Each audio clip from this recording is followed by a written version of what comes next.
бюджету України на 97. Вологе чищення килимів. In 1992, Ford Motor Company was one of the first Western concerns in Ukraine.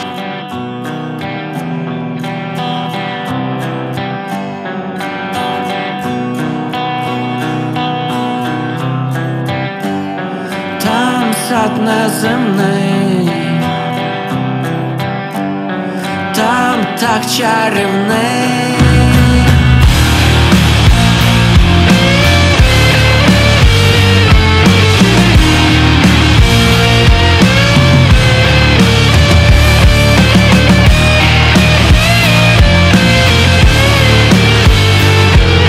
Моя дитяча мрія допоможе втілити мою дорослу мрію про перемогу.